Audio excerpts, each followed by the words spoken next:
Jamen, jeg sidder her sammen med Anna Sofia, Mm. og jeg hedder Johan Birk. Og Anna Sofia, du har modtaget noget lydterapi. Du har været i lydterapi hos mig. Mm. Og du har sunget nogle blokeringer fri. Mm. Og du har modtaget noget lydhealing af mig. Og noget nynnehealing. Og vi har haft nogle samtaler. Og det er det, som det her lydterapi går ud på. Og nu vil jeg bare spørge dig, hvordan du har haft det med det. Du har været hos mig et par gange. Mm. Jamen, jeg er jo kommet igen. Ja.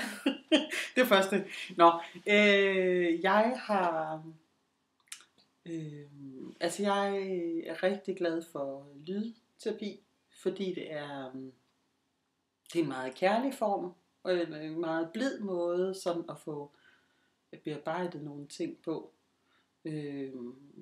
At det bliver, det er en anden, det er en meget kærlig måde at arbejde med noget, der godt kan være lidt sårbart, eller det kan jo også være sider i sig selv, man gerne vil have mere fokus på. Og jeg synes, det er en både en nemmere måde, men også en finere måde, at man giver lyd, i stedet for at man taler sig igennem en hel masse. Det bliver ikke så voldsomt for systemet at arbejde på den måde.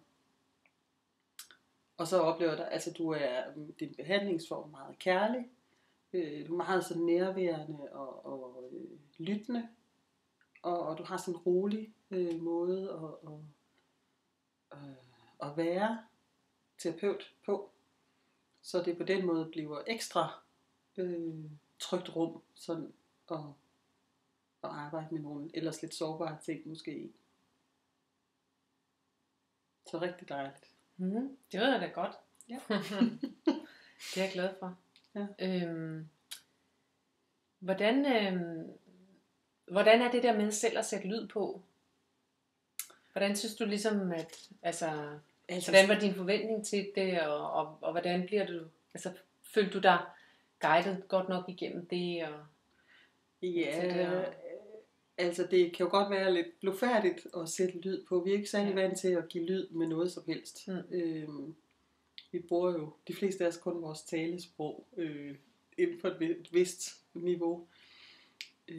Så jeg synes, det kan godt være lidt sårbart at lige at gå i gang med det, men det er jo også fordi man nogle gange tror, at det skal se ud på en bestemt måde. Det skal lyde bestemt på en bestemt måde. Så når man først kommer ud over det, så er det meget befriende, at tonerne også ligesom bare tager hinanden. Det er meget, man ved næsten altid, hvad den næste tone er. Og man ved, hvor kraftfuld den skal være. Men, og så det der med at kunne mærke, hvor sundt det også er, hvor godt det er for en selv at få givet lyd, og få brugt sin stemme på en anden måde, end man plejer. Ikke så kontrolleret, som vores talesprog tit er. Så det er dejligt. Hvordan, jeg tænker på, sidste gang du var der, hvordan var det så efterfølgende? Altså i dagene efter, tiden efter, sådan, og kunne du mærke en anden helt konkret forandring i forhold til de spændinger og blokeringer, du kom med? Hvordan kunne du mærke det? Og sådan lige efter, og så lidt tid efter. Kunne du fortælle lidt om det? Ja, da jeg kom sidst, så for første gang, var jeg ret træt og havde haft nogle ret hårde uger. Så jeg kom og følte mig lidt modløs, og jeg synes, jeg var sådan lidt stram i betrækket. Og så at komme og få den her enormt kærlige måde, du sådan er på. Og hele det der rum, du får skabt. Altså jeg kom simpelthen op og blev tanket op med omsorg, med nærvær. Så dagene efter var det meget tydeligt, eller det var det faktisk temmelig længe. Jeg rejste Jeg rejste på ferie forholdsvis kort efter. Men det havde været lidt uoverskueligt at skulle rejse op til jeg kom hos dig. Og efter jeg havde været hos dig, kunne jeg godt mærke, at det hele begyndte at glide nemmere, at jeg havde meget mere overskud, og jeg fik lyst til at rejse igen, hvor det ikke sådan var, det blev ikke så anstrengt, at der fik simpelthen mere overskud til at få planlagt, og til at få afsluttet de ting, der skulle afsluttes inden. Og det satte, jeg havde nogle vigtige beslutninger, jeg skulle træffe i den periode, hvilket jo også var grunden til, at det hele var lidt hårdt. Og jeg oplevede meget, at din behandling fik givet mig noget fodfæste i forhold til at få taget ordentligt hul på de ting, der fået sagt til og fra med nogle ting, få sat nogle grænser og fik markeret også, hvad det var, at jeg havde brug for. Og man kan sige, det var nogle ting, jeg havde udskudt længe, og pludselig så fik jeg så også energi til at få det gjort, og få flyttet på det, få handlet på det. Så hvad vil du sige, at man sådan kunne bruge det her til? Altså nu har du nævnt nogle af de ting, du har brugt det til, men sådan, er der nogle ting, hvor du sådan tænker, det som du vil tilføje? Ja, altså jeg tænker i hvert fald, hvis man går og tumler med noget stress, eller nogle tunge tanker, måske er lidt depressiv, eller der er det i hvert fald super godt, fordi det er en enormt nænsom måde at gå ind, og måske og se, om man kan få løsnet nogle af de ting, der ligesom hindrer, at man mærker glæde, eller mærker mening, eller så helt sikkert, kan man sige, hvis man går med sådan stress, depression, lidt voldsommere ting.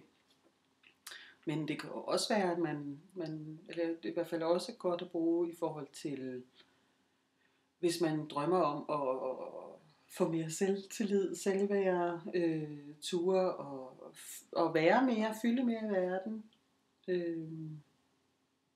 gå ud og tage sin plads, eller jeg synes, det kan bruges på rigtig mange måder, både til at få ryddet op, men også til at få skabt noget af det, man gerne vil. Og det med sig selv, i sig selv, som man gerne vil have noget mere af.